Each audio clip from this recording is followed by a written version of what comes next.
Now listen here, dear. At 73, I figured I'd weathered about every kind of heartache a life can throw. I'd buried my folks, outlived good friends, and stood steady through more storms than I can tally. But nothing prepared me for Paula Wesley sashaying into St. Mary's Chapel in a black Chanel number that costs more than most folks make in half a year. That morning, Tanya Corey, learned a new chapter of grief. Before we go any further, subscribe and tell me in the comments where you're listening from.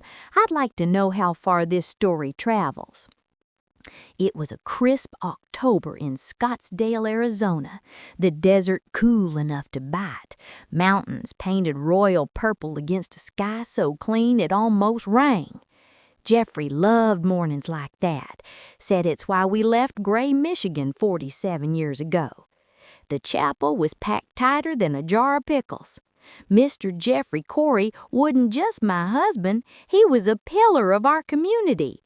His construction company had built half the homes in our neighborhood, and there wasn't a charity in Phoenix that hadn't benefited from his generous heart. Pastor Harris was delivering a beautiful eulogy about Jeffrey's dedication to family and faith when the back doors of that chapel creaked open. Every single head turned, and there she was. Paula Wesley strutted down that center aisle like she owned the place. 28 years old, with long bottle blonde hair that caught the morning light through those stained glass windows. But it wasn't just her youth that made my blood run cold, honey. It was the way she moved, like she belonged there, like she had every right to interrupt my husband's final goodbye. She slid into the third pew, right behind Jeffrey's business partners. The audacity nearly knocked me clean off my feet. I watched as whispers rippled through that congregation like wildfire. Mrs. Henderson from next door leaned over to her husband, her eyes wide as saucers. Even Pastor Harris stumbled over his words for a moment. But what really got my attention was the way Paula dabbed at her eyes with a lace handkerchief that probably cost more than my Sunday dress. Those tears looked about as genuine as a $3 bill. And when she caught my eye over Jeffrey's casket, she had the nerve to give me a little nod. Not a respectful, "I'm sorry for your loss" nod. No, dear, this was something else entirely. This was a nod that said, "I know something you don't." My daughter Melinda, bless her heart, reached over and squeezed my hand. She'd noticed too. So had my son Phillips, whose jaw was clenched tighter than a new jar of jam. But I kept my composure. After 47 years of marriage, a woman learns when to hold her tongue and when to let it fly. This was a time for holding. The service continued, but I couldn't focus on Pastor Harris's words anymore. All I could think about were those last few months before Jeffrey's heart attack. How he'd been acting different. More late nights at the office, hushed phone calls that stopped the moment I walked into the room. Expensive purchases showing up on our credit card, things I'd never seen hide nor hair of. Business expenses, he'd always said when I asked, and fool that I was, I believed him. After the service, as folks filed past Jeffrey's casket to pay their respects, Paula had the gall to approach me. Up close, I could see she was even prettier than I thought she was. The kind of pretty that turns men's heads and makes their wives nervous. She wore perfume that smelled like money and trouble mixed together. "Mrs. Corey," she said in a voice sweet as honey but twice as dangerous, "I'm so very sorry for your loss. Jeffrey was special to me." The way she said special made my skin crawl, honey. But what really threw me was what came next. She continued, those perfectly painted lips curving into what might have been a smile if it had reached her eyes. "I hope you'll be able to keep the house. It's such a beautiful home. Jeffrey showed me pictures, the renovation shots, the pool you added, that stonework on the patio." Pictures? Jeffrey had shown this woman pictures of our home? The house where we'd raised our children, celebrated every anniversary, and built a lifetime of memories?" Before I could find my voice, she was gone, gliding away through the crowd like she'd never been there at all. But the damage was done.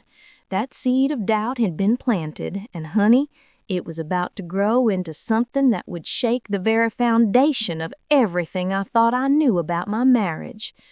My neighbor, Betty Lou, grabbed my arm as we walked to our cars. "Who in the Sam Hill was that one?" she whispered, her voice tight with concern. "I honestly don't know," I replied, and it was the truth. But deep down, I was starting to suspect that Paula Wesley knew a whole lot more about my Jeffrey than any secretary had a right to know. As I drove home to our empty house on Cactus Road, I couldn't shake the feeling that this was just the beginning. That young woman hadn't come to my husband's funeral to pay her respects. No, dear, she'd come to deliver a message, and in 3 days, when my phone rang at exactly 9 o'clock in the morning, I would finally understand exactly what that message was. But for now, all I could do was sit in Jeffrey's favorite chair, surrounded by 47 years of memories, and wonder how a love story that had survived everything life could throw at it was about to face its greatest test from beyond the grave. 3 days after we laid Jeffrey to rest, I was in our kitchen making his favorite blueberry pancakes. Don't ask me why, honey. Grief does strange things to a person's mind. Maybe I was hoping that familiar smell would bring him back, or maybe I was just trying to hold on to the last little pieces of our life together. The phone rang at exactly 9 o'clock in the morning. Something about that precise timing should have warned me, but grief had made me soft around the edges. "Mrs. Corey, this is David Richardson from Richardson and Associates law firm." The voice was crisp, professional, and carried the kind of authority that makes your stomach drop before you even know why. "I represent Paula Wesley, and I'm calling regarding your late husband's estate." The wooden spoon I'd been using to stir pancake batter clattered to the floor. I'm sorry," I managed to say, though my voice sounded like it was coming from someone else entirely. "Did you say Paula Wesley?" "Yes, ma'am. I'm afraid there's some matters we need to discuss regarding Mr. Corey's will. Would it be possible for you to come to my office this afternoon? There are some developments that require immediate attention." Developments. That word hung in the air like smoke from a house fire. I called Melinda first, my hand shaking so badly I could barely dial the numbers. Then Phillips. Within an hour, both my children were at my kitchen table, their faces tight with the same fear that was clawing at my chest. "Mom, what could this be about?" Melinda asked, her teacher voice trying to stay calm and rational, but I could see the worry in her eyes, the same green eyes she inherited from her daddy. Phillips, who'd gotten Jeffrey's stubborn streak along with his broad shoulders, was already pacing. "This doesn't make sense. Dad's will is with Baxter and Keene. They've been our family lawyers for 20 years. "But, honey, when we walked into that downtown Phoenix law office at 2 o'clock that afternoon, nothing in this world could have prepared us for what we heard. David Richardson was a man in his 50s with silver hair and a suit that probably cost more than most people's cars. He spread documents across his mahogany desk like he was dealing cards in some twisted game of poker. "Mrs. Corey," he began, his voice gentle but firm, "I'm afraid your husband executed a new will approximately 2 months before his death. This document supersedes any previous wills and significantly alters the distribution of his estate. Miss Wesley has already been appointed a temporary personal representative by the probate court. With those letters, she's begun taking control of accounts and property while probate proceeds." What happened next, dear, was like watching someone else's nightmare unfold in slow motion. According to this new will, Jeffrey had left everything, and I mean everything, to his beloved companion, Paula Wesley. The house on Cactus Road, where we had celebrated every Christmas morning and kissed each other goodnight for 47 years. His construction company, Corey Building Solutions, worth $2.3 million that we'd built from nothing but sweat and dreams. Even my grandmother's jewelry collection, including the pearl necklace Jeffrey had given me on our wedding day. "There must be some mistake," I whispered. But even as the words left my mouth, I was remembering those strange last months. The secretive phone calls, the credit card charges, the way Jeffrey had started working late every single night. Richardson's voice seemed to come from very far away as he continued reading. "The will specifically states that Mrs. Tanya Corey is to receive a settlement of $50,000 and has 60 days to vacate the family residence." $50,000 after 47 years of marriage, of building a life together, of standing by Jeffrey through failed business ventures and family tragedies and the 1,000 little storms that test every marriage. $50,000. Melinda burst into tears. Not the quiet, dignified crying you might expect from a high school principal, but the raw, broken sobs of a daughter watching their family's legacy crumble. Philip slammed his fist on Richardson's desk so hard that a picture frame jumped. "This is garbage," he shouted. "Our father loved our mother. He would never do this." But Richardson just shook his head with what might have been genuine sympathy. "I'm sorry, but until the court rules otherwise, the temporary letters stand. Miss Wesley is exercising control of the estate pending final probate." The ride home was silent, except for Melinda's quiet crying in the back seat. When we pulled into the driveway of the house that was no longer mine, I noticed Miss Patterson peeking through her curtains. Word travels fast in a neighborhood like ours, and I knew that by dinner time, everyone on Cactus Road would know that Tanya Corey, the woman they'd known for nearly 5 decades, had been tossed aside like yesterday's newspaper. That night, I sat in Jeffrey's recliner, surrounded by 47 years of photographs and memories that now belonged to a 28-year-old woman who wore designer clothes to my husband's funeral. I picked up our wedding photo, Jeffrey in his rented tuxedo, me in my mother's altered wedding dress, both of us grinning like we'd won the lottery. "How could you do this to us, Jeffrey?" I whispered to that picture. "How could you throw away everything we built together?" But even as I said those words, something deep in my chest was whispering back. Something that sounded an awful lot like the Jeffrey I'd fallen in love with all those years ago. The Jeffrey who'd never made a major decision without talking it over with me first. The Jeffrey who'd held my hand through every crisis and celebrated every victory.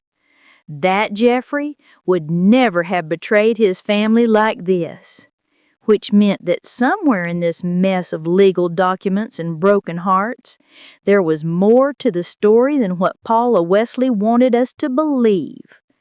I just had to be smart enough and strong enough to find it.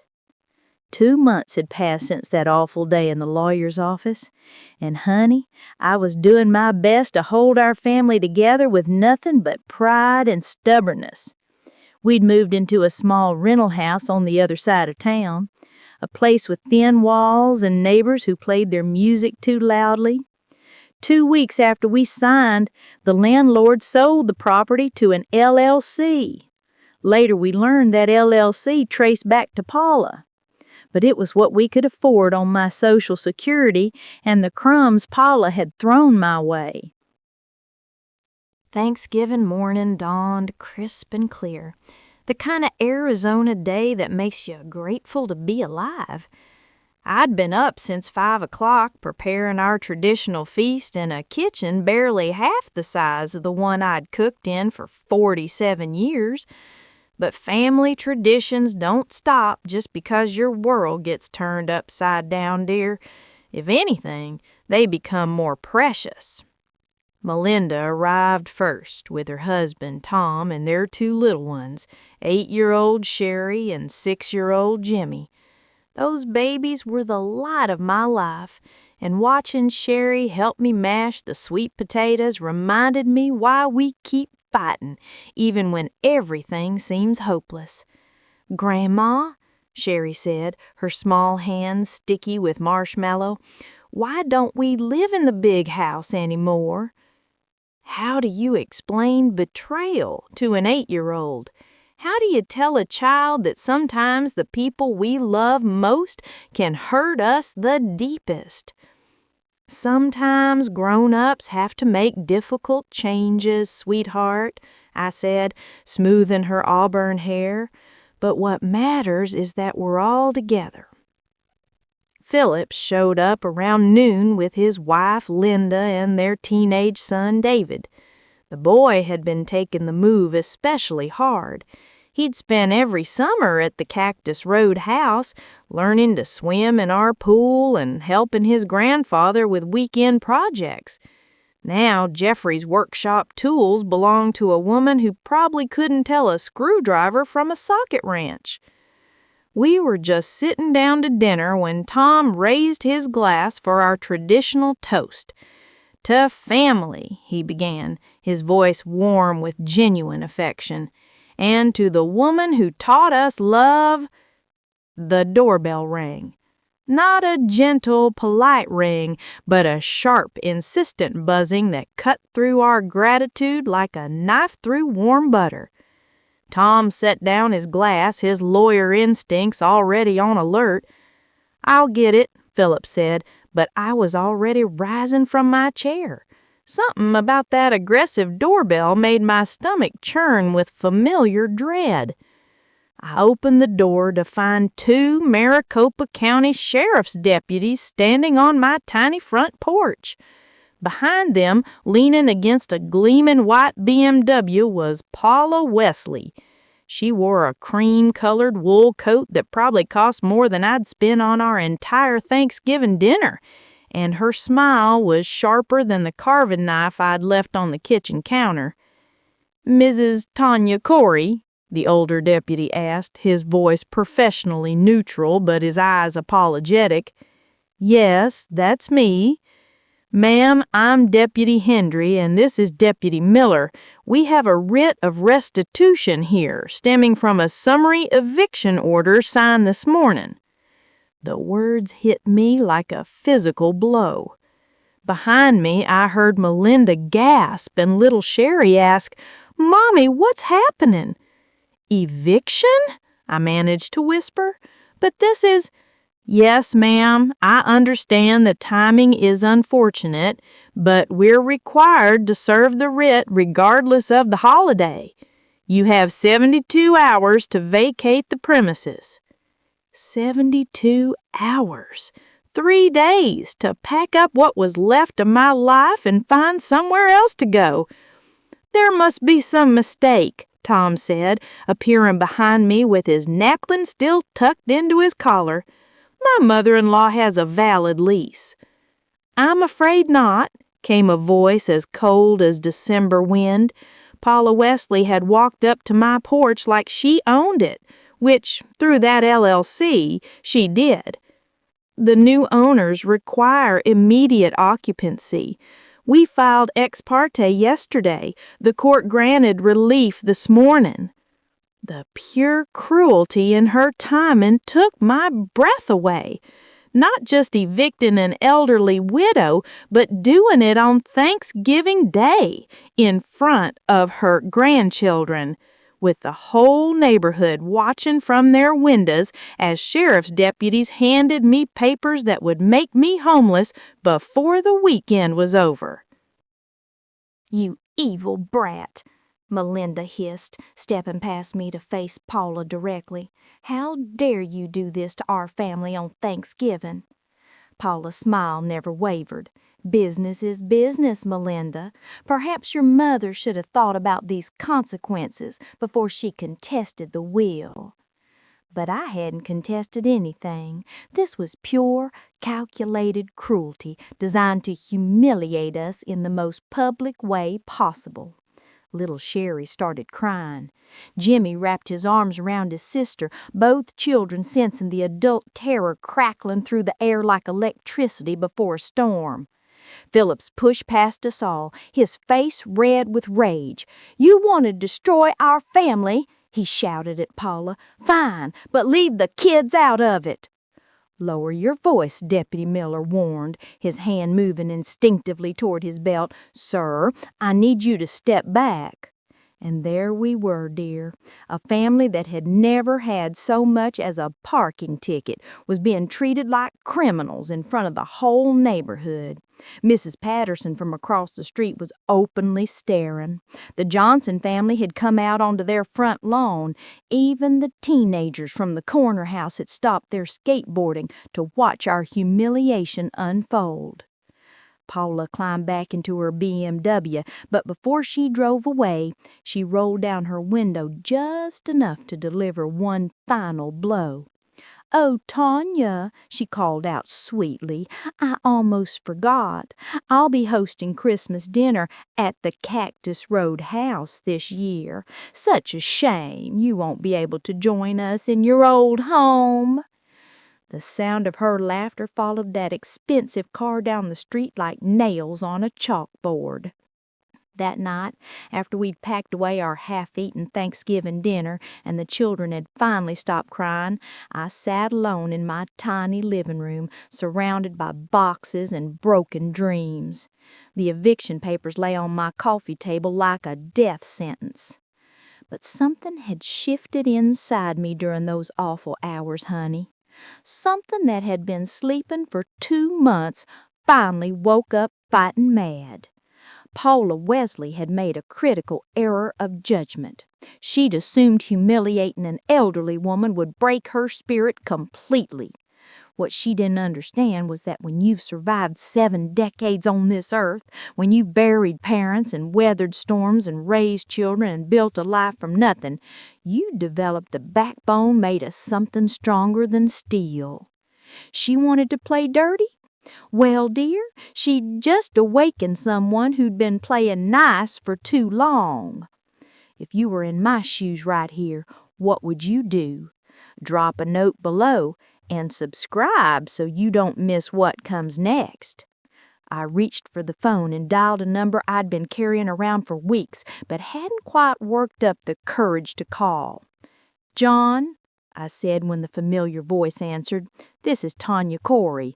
I think it's time we had that conversation about Jeffrey's insurance policy." The next morning, I drove to downtown Phoenix feeling like a woman heading into battle. John Curtis's law office sat in one of those glass towers that stretched toward the Arizona sky like prayers made of steel and ambition. Jeffrey had always said John was the smartest lawyer in the state, and after 40 years of friendship, I was finally ready to find out why. John's secretary led me past walls lined with law books and framed diplomas into an office that smelled like leather and success.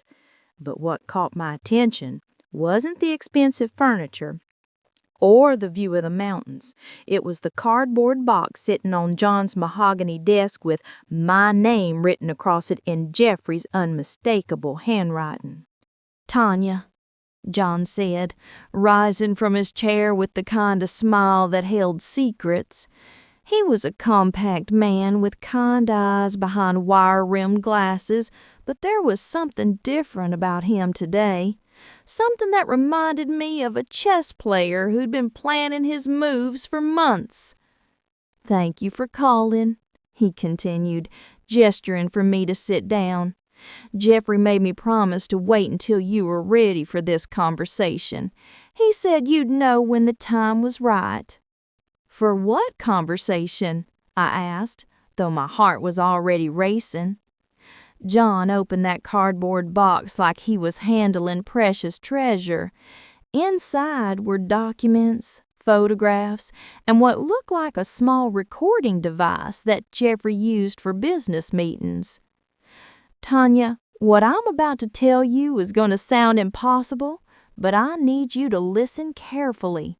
John's voice was gentle but serious. Jeffrey suspected Paula Wesley was manipulating him for months before he died. Everything that's happened to your family, the will, the inheritance, even yesterday's eviction, Jeffrey saw it coming. The room seemed to tilt sideways. That's impossible. Jeffrey left everything to that woman. He abandoned his family for a gold digger young enough to be his daughter. No, Tanya. Jeffrey set a trap. John pulled out a thick manila folder and spread its contents across his desk. Bank statements, phone records, photographs, and documents I'd never seen before.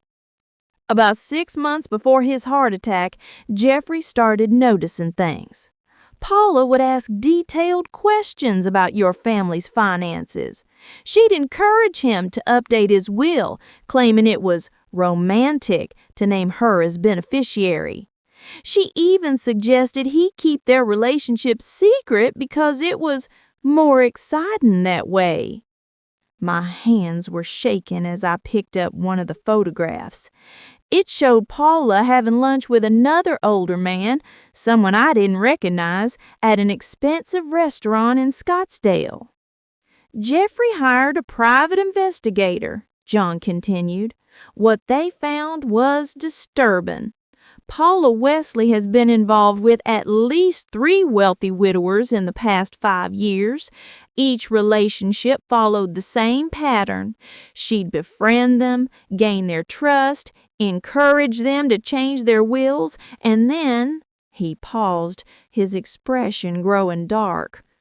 2 of those men died under suspicious circumstances, Tanya. Heart attacks, just like Jeffrey. The blood in my veins turned to ice water.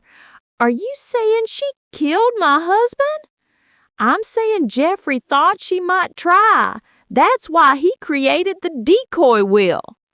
John reached into the box and pulled out another document, one that looked identical to the will that had destroyed my family, except for one crucial difference.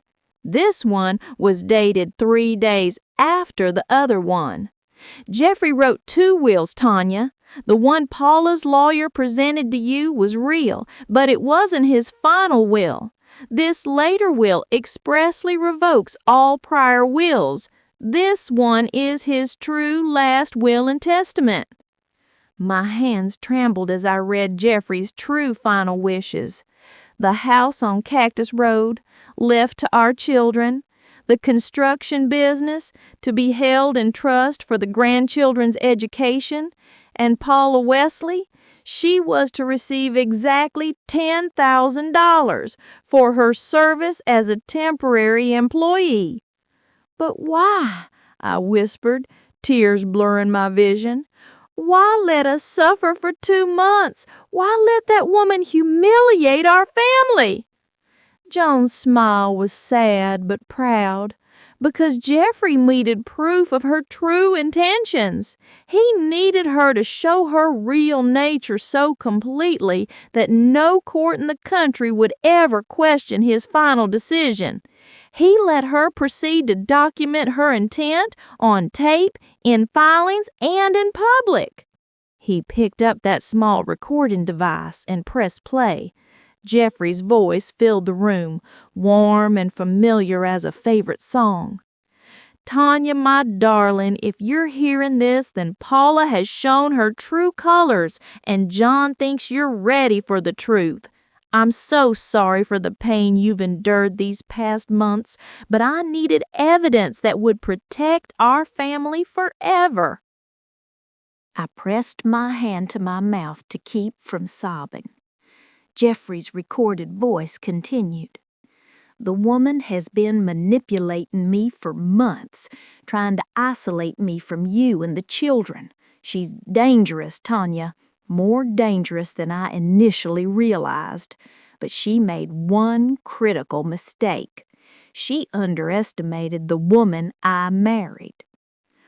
John stopped the recording and pulled out another device, this one smaller and more sophisticated. Jeffrey wore a wire for the last 6 weeks of his life. Every conversation with Paula was recorded. Every cruel comment about you, every plan to humiliate your family, every admission of her true motives. We have hours of evidence, Tanya. He pressed play on this second device, and Paula's voice filled the room, young, confident, and utterly without conscience. Once the old bat dies, or I get her declared incompetent, everything will be mine, she was saying. The house, the business, everything. Jeffrey's so blinded by lust, he'd probably sign over his own children if I asked sweetly enough. Jeffrey's voice responded. What about Tanya? She's been a good wife. Paula's laugh was like broken glass. Please. She's a pathetic old woman who never gave you the excitement you deserved. Trust me, Jeffrey, once she's out of the picture, you'll wonder why you wasted 47 years on someone so boring. I had to grip the arms of my chair to keep from falling over. The cruelty in her voice was breathtaking. There's more, John said softly. Much more. Paula is discussing her plans to sell your family home, her intentions to close Jeffrey's business and cash out the assets, even her strategy for isolating him from all of you permanently. But what came next was the most chilling revelation of all. Jeffrey's heart attack wasn't natural, Tanya. The coroner preserved toxicology samples, and retesting showed traces of a medication that Paula had access to, something that could trigger cardiac arrest in a man with Jeffrey's existing heart condition. The police are reopening the investigation based on the evidence Jeffrey gathered. The room was spinning. My Jeffrey, my sweet, trusting Jeffrey, had spent his final weeks gathering evidence against a woman who was slowly poisoning him. Why didn't he just expose her immediately, I asked. Because he needed ironclad proof. Paula was careful, manipulative. A simple accusation wouldn't have been enough. Jeffrey knew that to truly protect his family, he had to let her hang herself with her own rope. John closed the files and looked at me with something that might have been admiration. Tanya, your husband loved you so much that he was willing to let his family hate him temporarily in order to save them permanently.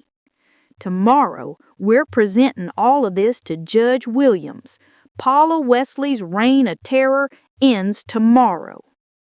As I drove home through the Phoenix twilight, Jeffrey's final message playing in my car's speakers, I felt something I hadn't experienced in months.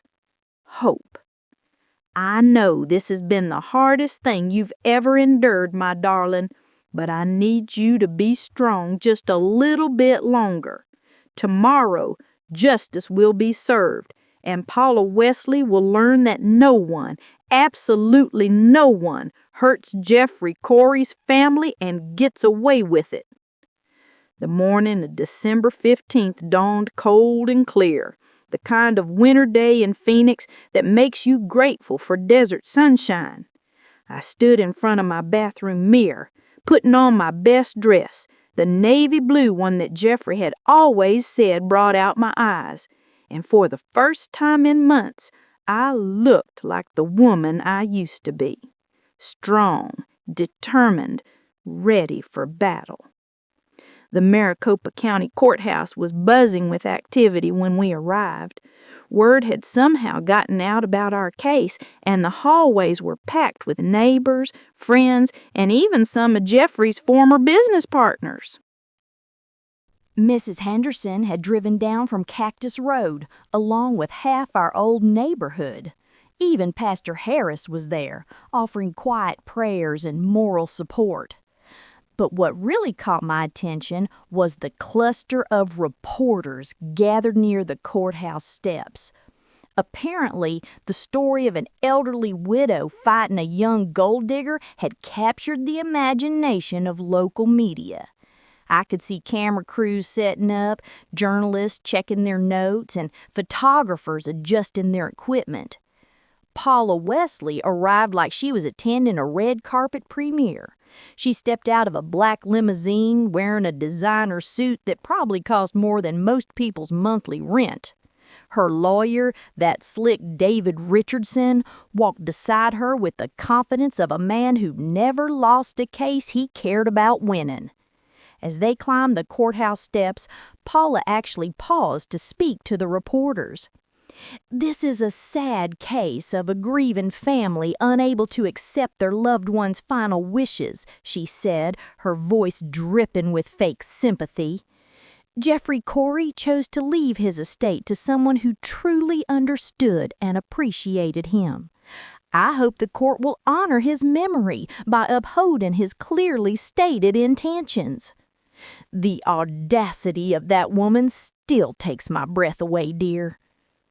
Judge Patricia Williams' courtroom was packed tighter than a Sunday service. The judge herself was a woman in her 60s with steel gray hair and eyes that missed nothing. She'd been on the bench for 25 years, and everyone said she had no patience for nonsense of any kind. "This court is here to determine the validity of Jeffrey Corey's final will and testament," Judge Williams announced, her voice carrying clearly through the packed courtroom. "We'll hear first from the petitioner, Miss Paula Wesley." Richardson stood up with all the swagger of a peacock in mating season. For 45 minutes, he painted a picture of Paula as Jeffrey's true love, the woman who had brought joy to his final months.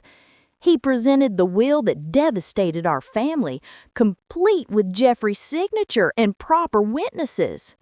"Your Honor, Mr. Corey's intentions could not be clearer. He chose to leave his worldly possessions to the woman who made his final year the happiest of his life." Paula dabbed at her eyes with that same lace handkerchief she'd used at Jeffrey's funeral. The performance was almost convincing. If you didn't know what I knew, dear. Then it was John's turn. "Your Honor," he began, his quiet voice somehow commanding the attention of every person in that packed courtroom. "What we have here is not a love story. What we have here is the most calculated, cold-blooded case of elder abuse and fraud this court has ever seen." The murmur that went through the courtroom was like electricity through water. John presented Jeffrey's real final will, the one that protected his family and left Paula with almost nothing. But that was just the beginning. "Your Honor, I present to the court evidence that Mr. Corey suspected Miss Wesley of criminal intent and took extensive measures to protect both his family and gather evidence of her crimes." When John pressed play on that first recording device, Jeffrey's voice filled the courtroom like a ghost speaking from beyond the grave. Every person in that courthouse heard my husband explain his suspicions, his fears, and his desperate plan to protect the people he loved. But when John played Paula's recorded voice, when every person in that courthouse heard her call me a pathetic old woman and discuss her plans to destroy our family, the atmosphere shifted completely. Paula's face went white as fresh snow. Richardson was on his feet, objecting and demanding to know where the recordings came from. But Judge Williams silenced him with a look that could stop a charging bull. She said, I'll allow the evidence. Continue, Mr. Curtis. For the next hour, John methodically destroyed Paula's carefully constructed lies. Bank records showing her previous relationships with elderly widowers, photographs of her with other men during the time she claimed to be devoted to Jeffrey. Medical evidence suggesting Jeffrey's heart attack had been triggered by outside factors. The coroner's preserved samples were retested, and the findings were consistent with digitalis exposure. But the moment that broke the case wide open came when John called Detective Mary Sanders to the stand. Detective Sanders was a serious woman with kind eyes and a voice that carried the weight of absolute authority. Based on our investigation, Detective Sanders testified, we have reason to believe that Mr. Corey's death was not natural. The toxicology reports show traces of digitalis, a heart medication that can be lethal when given to someone with Mr. Corey's existing condition. The courthouse erupted. Paula was on her feet screaming denials. Richardson was frantically shuffling through papers. Judge Williams was calling for order with her gavel. But Detective Sanders wasn't finished. We've also discovered that Miss Wesley had access to digitalis through her previous employment at a medical clinic. Furthermore, our investigation into her past relationships has revealed a disturbing pattern. 3 elderly men have died under suspicious circumstances after changing their wills in Miss Wesley's favor.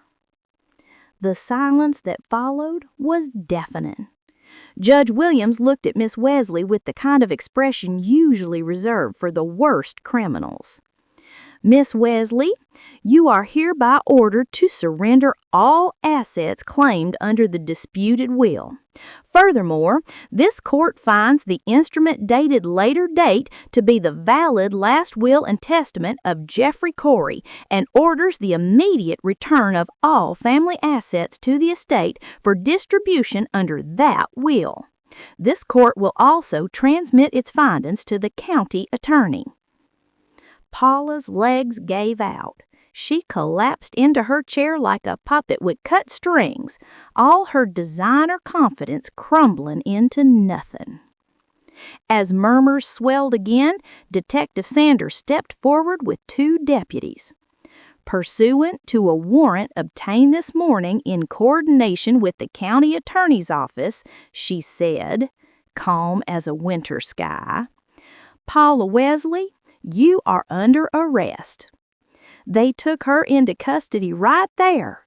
No more red carpets, no more stage sympathy. The courthouse exploded in cheers. Melinda was crying happy tears for the first time in months. Phillips was hugging anyone within reach.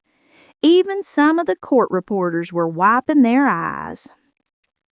As we walked out of that courthouse, past the cameras and reporters, and into the bright Phoenix sunshine, I felt Jeffrey's presence stronger than I had since the day he died. Justice had been served. Our family had been vindicated, and Paula Wesley was being led away in handcuffs, her designer heels clicking against the courthouse steps for the last time. That evening, we gathered at the house on Cactus Road, our house, our home, our sanctuary that Jeffrey had fought so hard to protect. The grandchildren were playing in the pool where they belonged. Melinda was cooking dinner in the kitchen where she'd learned to make cookies. Phillips was in the Jeffrey workshop touching tools that were finally where they should be. I sat in Jeffrey's favorite chair, holding our wedding photo and listening to the sounds of our family healing. On the coffee table beside me was the final recording Jeffrey had made, one meant just for me. Tanya, my darling, his voice said softly, I know this has been the hardest thing either of us has ever endured. But I want you to know that every moment of pain was worth it to ensure our family's future. Paula Wesley thought she could destroy 47 years of love. She thought she could erase our legacy and steal our children's inheritance. But she made one crucial mistake. She underestimated the power of true love and the strength of the woman I married. I closed my eyes and felt Jeffrey's love surrounding me like sunshine after a storm. Love doesn't die with the body, my sweet Tanya.